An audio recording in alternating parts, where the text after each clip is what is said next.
Akashvani.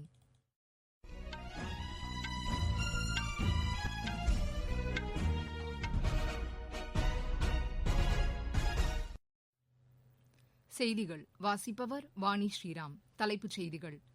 COVID-19 தடுப்பு மருந்தை உருவாக்கி வரும் 3 நிறுவனங்களுடன் பிரதமர் திரு நரேந்திர மோடி இன்று நேரடியாக ஆலோசனை நடத்தினார். விவசாயிகளின் நலன்களை பாதுகாக்க மத்திய அரசு முக்கியத்துவம் அளித்து வருவதாக பிரதமர் திரு நரேந்திர மோடி தெரிவித்துள்ளார். தமிழகத்தில் ஊரடங்கு மேலும் சில தளர்வுகளுடன் டிசம்பர் 31 வரை நீட்டிக்கப்பட்டுள்ளது. ஜம்மு காஷ்மீர் எல்லைக்கோட்டுப் பகுதியில் பாகிஸ்தான் படையினர் இன்று பிற்பகல் மீண்டும் அத்துமீறி தாக்குதல் நடத்தியுள்ளனர். வங்கக்கடலில் நிலை கொண்டுள்ள காற்றழுத்த தாழ்வு மண்டலம் நாளை காலை புயலாக வலுப்பெறும் என்று சென்னை வானிலை ஆய்வு மையம் தெரிவித்துள்ளது. இனி விரிவான செய்திகள். கோவிட்-19 தொற்றை தடுப்பதற்கான மருந்தை உருவாக்கி வரும் 3 குழுக்களுடன் பிரதமர் திரு நரேந்திர மோடி இன்று ஆய்வு நடத்தினார். பூனேயில் உள்ள ஜெனோவா பயோ பார்மசூட்டிக்கல் மற்றும் ஹைதராபாத்தில் உள்ள பயாலஜிக்கல் டாக்டர் ரெட்டி லெபார்டரீஸ் ஆகிய 3 நிறுவனங்களுடன் பிரதமர் இன்று ஆலோசனை நடத்தினார். கோவிட்-19 பெருந்தொற்றை தடுப்பதற்கான மருந்தை உருவாக்கி வரும் இந்த 3 நிறுவனங்களில் பணியாற்றும் விஞ்ஞானிகளின் முயற்சியை தாம் பாராட்டுவதாக அவர் தெரிவித்தார். பல்வேறு நிலைகளில் தடுப்பு மருந்து தயாரிப்பது குறித்தும் பிரதமர் விஞ்ஞானிகளிடம் கேட்டறிந்தார்.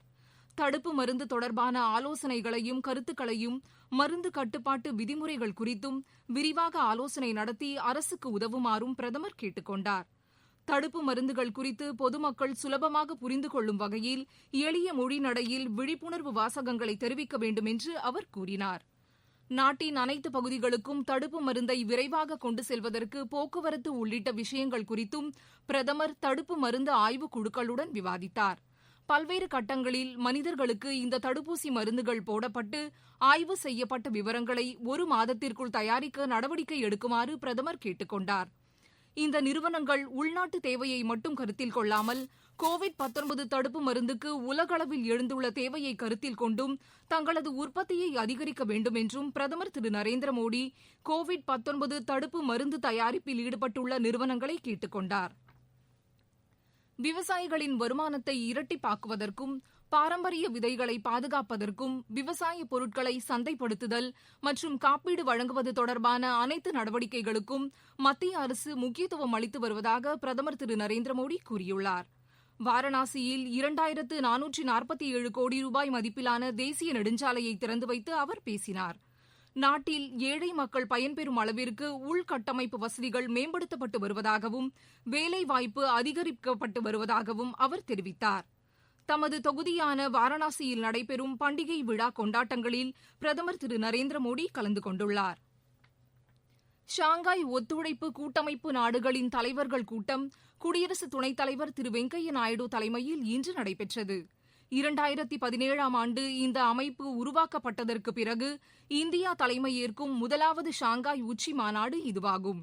உறுப்பு நாடுகளின் பொருளாதாரம், வர்த்தகம் தொடர்பான கோரிக்கைகளுக்கு தீர்வு காணவும் ஒத்துழைப்பை வலுப்படுத்தவும் ஆண்டுதோறும் இம்மாநாடு நடைபெற்று வருவது குறிப்பிடத்தக்கது. கோவிட்-19 முன்னெச்சரிக்கை மற்றும் பாதுகாப்பு வழிகாட்டு நெறிமுறைகள் குறித்து பொதுமக்களிடையே விழிப்புணர்வு ஏற்படுத்தும் நோக்கில் மத்திய சுகாதாரத்துறை அமைச்சர் டாக்டர் ஹர்ஷ்வர்தன் இன்று பழைய தில்லி ரயில் பயணிகளுக்கு முகக்கவசம் மற்றும் கை கழுவும் சோப்புகளை விநியோகித்தார். நோய் தொற்று அண்டாமல் இருக்க சுகாதார வழிகாட்டுதல்களை கடைபிடிக்க வேண்டும் என்றும் சமூக இடைவெளியை பராமரிப்பது மிக மிக அவசியம் என்றும் அவர் மக்களிடம் எடுத்துக் கூறினார். முகக்கவசமும் கிருமி நாசினியும் கோவிட்-19 தொற்றை எதிர்த்து போராடும் வலிமையான ஆயுதங்கள் என்றும் அவர் கூறினார். இந்தியாவை பொறுத்தவரை வழிகாட்டு நெறிமுறைகளை கடைபிடித்த காரணத்தால் அதிகம் பேர் குணமடைந்ததாகவும் அவர் கூறினார். இந்த ஆண்டு தொடக்கத்தில் கோவிட்-19 தொற்றை பரிசோதிக்க ஒரே ஒரு ஆய்வகம் மட்டுமே இருந்தது என்றும், ஆனால் தற்போது 2165 ஆய்வகங்கள் செயல்பட்டு வருவதாகவும் அவர் தெரிவித்தார். தினமும் பல லட்சம் பேருக்கு பரிசோதனை செய்யப்பட்டு நோய் தொற்றுக்கு முற்றுப்புள்ளி வைப்பதில் அரசு மிகுந்த உறுதிப்பாட்டுடன் உள்ளதாகவும் டாக்டர் ஹர்ஷ்வர்தன் தெரிவித்தார்.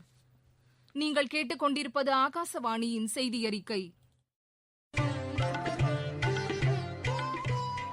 கோவிட்-19 எதிரான போரில் நமக்கான 3 கவசங்கள். முகக்கவசம் அணிவோம், தனிநபர் இடைவெளியை கடைபிடிப்போம், கை மற்றும் முக சுத்தம் பராமரிப்போம்.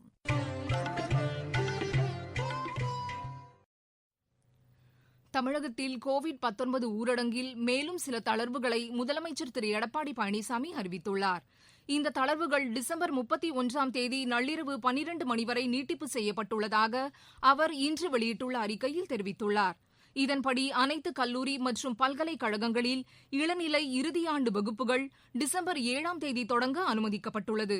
மருத்துவம் சார்ந்த கல்லூரிகளில் இளநிலை மற்றும் முதுநிலை வகுப்புகளும் டிசம்பர் 7 முதல் செயல்படும். நடப்பு கல்வியாண்டில் மருத்துவ படிப்பில் சேரும் புதிய மாணவர்களுக்கான வகுப்புகள் பிப்ரவரி 1ஆம் தேதி முதல் செயல்பட தொடங்கும் என்று மாநில அரசு கூறியுள்ளது. மெரினா கடற்கரை மற்றும் சுற்றுலா தலங்கள் டிசம்பர் 14ஆம் தேதி முதல் கட்டுப்பாடுகளுடன் அனுமதிக்கப்படுகிறது.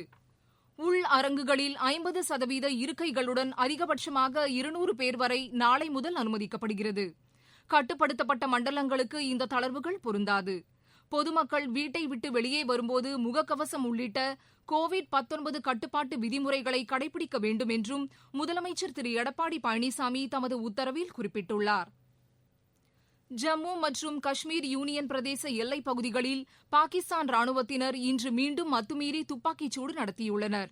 பூஞ்ச் மாவட்டத்தில் எல்லை கட்டுப்பாட்டு கோட்டு பகுதியில் அமைந்துள்ள ஷாப்பூர் வனப்பகுதியில் இன்று பிற்பகல் 3:10 மணியளவில் பாகிஸ்தான் படையினர் அத்துமீறி நுழைந்து சிறிய வகை துப்பாக்கிகளையும் பீரங்கிகளையும் கொண்டு தாக்குதல் நடத்த முற்பட்டதாக இந்திய ராணுவத்தின் பாதுகாப்பு செய்தி தொடர்பாளர் கர்னல் தேவீந்தர் ஆனந்த் தெரிவித்தார்.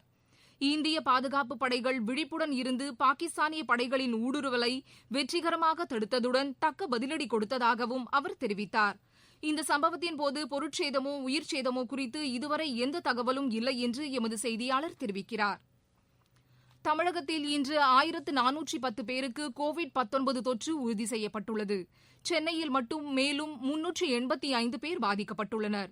தற்போது தனிமைப்படுத்தப்பட்டோர் உட்பட சிகிச்சை பெற்று வருவோரின் எண்ணிக்கை 10,997 ஆகும். கோவிட் தொற்றிலிருந்து குணமடைந்து இன்று 1456 பேர் வீடு திரும்பியுள்ளனர். நோய் தொற்று காரணமாக இன்று 9 பேர் உயிரிழந்தனர்.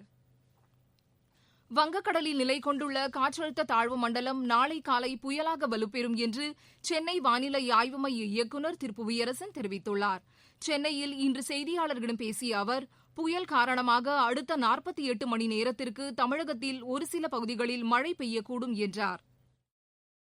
நேற்று நிலை கொண்டிருந்த ஆழ்ந்த காற்றழுத்த தாழ்வு பகுதியானது இன்று காலை தாழ்வு மண்டலமாக தெற்கு வங்கக்கடலின் மத்திய பகுதியில் காரைக்காலுக்கு கிழக்கே தென்கிழக்கு ஏறக்குறைய 975 கிலோமீட்டர் தொலைவில் நிலை கொண்டுள்ளது. இது இன்று மாலை ஆழ்ந்த காற்றழுத்த தாழ்வு மண்டலமாகவும் நாளை காலை புயலாகவும் வலுப்பெற்று மேற்கு வடமேற்கு திசையில் வரும் 2ஆம் தேதி மாலை இலங்கையை கடந்து குமரிக்கடல் பகுதியில் நிலை கொள்ளும்.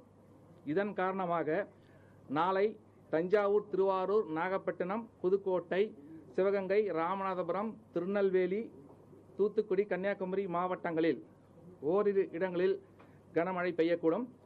நாளை மறுநாள் அதாவது 2ஆம் தேதி தென்காசி, ராமநாதபுரம், திருநெல்வேலி, தூத்துக்குடி, கன்னியாகுமரி மாவட்டங்களில் ஓரிரு இடங்களில் இடிமண்ணலுடன் கூடிய அதி கனமழையும், புதுக்கோட்டை, சிவகங்கை, விருதுநகர், தஞ்சாவூர், திருவாரூர், நாகப்பட்டினம், காரைக்கால் மாவட்டங்களில் ஓரிரு இடங்களில் இடிமின்னலுடன் கூடிய கன முதல் மிக கனமழை பெய்யக்கூடும்.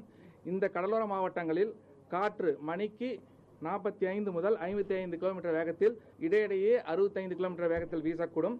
வரும் 3ஆம் தேதி தென்காசி, திருநெல்வேலி, தூத்துக்குடி, கன்னியாகுமரி மாவட்டங்களில் ஓரிரு இடங்களில் இடிமின்னலுடன் கூடிய அதி கனமழையும், சிவகங்கை, விருதுநகர், ராமநாதபுரம் மாவட்டங்களில் ஓரிரு இடங்களில் கன முதல் மிக கனமழையும், காற்று மணிக்கு 55 முதல் 65 கிலோமீட்டர் வேகத்திலும் இடையிடையே 75 கிலோமீட்டர் வேகத்தில் வீசக்கூடும். மீனவர்கள் வரும் 3ஆம் தேதி வரை கடலுக்கு செல்ல வேண்டாம் என்று அறிவுறுத்தப்படுகிறார்கள். புயல் எச்சரிக்கையை அடுத்து கடலூர், பாம்பன், எண்ணூர் துறைமுகங்களில் 1ஆம் எண் எச்சரிக்கை குண்டு ஏற்றப்பட்டுள்ளது. காற்றழுத்த தாழ்வு பகுதி காரணமாக ராமநாதபுரத்தில் உள்ள 6000த்திற்கும் மேற்பட்ட படகுகள் கடலுக்கு செல்ல மாவட்ட நிர்வாகம் அனுமதி வழங்கவில்லை. மீண்டும் தலைப்புச் செய்திகள். கோவிட் தடுப்பு மருந்தை உருவாக்கி வரும் 3 நிறுவனங்களுடன் பிரதமர் திரு நரேந்திர மோடி இன்று நேரடியாக ஆலோசனை நடத்தினார். விவசாயிகளின் நலன்களை பாதுகாக்க மத்திய அரசு முக்கியத்துவம் அளித்து வருவதாக பிரதமர் திரு நரேந்திர மோடி தெரிவித்துள்ளார். தமிழகத்தில் ஊரடங்கு மேலும் சில தளர்வுகளுடன் டிசம்பர் 31 வரை நீட்டிக்கப்பட்டுள்ளது. ஜம்மு காஷ்மீர் எல்லைக்கோட்டு பகுதியில் பாகிஸ்தான் படையினர் இன்று பிற்பகல் மீண்டும் அத்துமீறி தாக்குதல் நடத்தியுள்ளனர். வங்கக்கடலில் நிலை கொண்டுள்ள காற்றழுத்த தாழ்வு மண்டலம் நாளை காலை புயலாக வலுப்பெறும் என்று சென்னை வானிலை ஆய்வு மையம் தெரிவித்துள்ளது. எமது செய்திகளை உடனுக்குடன் அறிந்து கொள்ள AIR News_ சென்னை என்ற டுவிட்டர் பக்கத்திலும், செய்தி தொகுப்புகளை all India radio news Chennai என்ற யூடியூப் சேனலிலும் அறிந்து கொள்ளலாம். இத்துடன் இந்த செய்தி அறிக்கை நிறைவு பெற்றது.